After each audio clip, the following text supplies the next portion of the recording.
আসসালামু আলাইকুম, সবাইকে শুভেচ্ছা দিয়ে শুরু করব আজকে নিউজ। সকালটা শুরু হলো দুর্ঘটনা দিয়ে। এইমাত্র বড় দুর্ঘটনার হাত থেকে বাঁচলাম, ঈশ্বরকে ধন্যবাদ।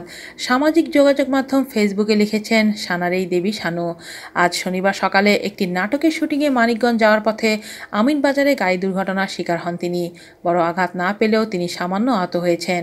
জানালেন বুকে আর পায়ে ব্যথা অনুভব করছেন। দুর্ঘটনার পর তারকা সানারেই দেবী শানু বলেন, আমরা যখন মানিকগঞ্জে যাওয়ার জন্য রওনা হই তখন একটু সকালই ছিল, কুয়াশাও ছিল। নাটকের ইউনিটের মাইক্রোবাসে ছিলাম আমি আর ড্রাইভার। আমিনবাজার দিয়ে যাওয়ার সময় দ্রুতগতিতে আসা একটি ট্রাক পেছন থেকে আমাদের মাইক্রোবাসকে ধাক্কা দেয়।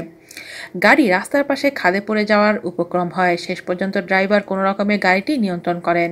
এই সময় আমাদের সামনে থাকা আরেকটি গাড়িও ক্ষতিগ্রস্ত হয়। আশেপাশের মানুষজন ছুটে আসে, তারা গাড়ি থেকে আমাদের বের করেন। ট্রাক আর ট্রাকের ড্রাইভারকেও আটক করেন। পরে পুলিশও এসেছে। মনে হচ্ছে এইমাত্র মৃত্যুর হাত থেকে রক্ষা পেলাম। সানারেই দেবী শানু জানালেন, ঘটনার আকস্মিকতায় তিনি ঘাবড়ে যান। গোড়াতে তেমন অসুবিধা মনে না হলেও কিছুক্ষণ পর বুকে আর পায়ে ব্যথা অনুভব করেন, তবে কোথাও কেটে যায়নি। খবর পেয়ে মানিকগঞ্জ থেকে ইউনিটের আরেকটি গাড়ি আর সংশ্লিষ্ট ব্যক্তিরা ছুটে আসেন। তারা শানুকে সঙ্গে নিয়ে আবার মানিকগঞ্জের উদ্দেশ্যে রওনা হন। সংশ্লিষ্ট ব্যক্তিদের দৃষ্টি আকর্ষণ করে সানারেই দেবী শানু বলেন, আমিনবাজারে এই ট্রাকটি আরেকটু হলে আমাদের গাড়িকে গুড়িয়ে দিত, আমরা হয়তো মরেই যেতাম।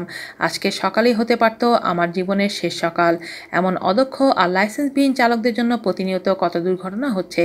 তাদের জন্য কঠোর আইন তৈরি করুন এবং তা প্রয়োগ করুন। প্লিজ আপনারা কঠিন পদক্ষেপ নেন।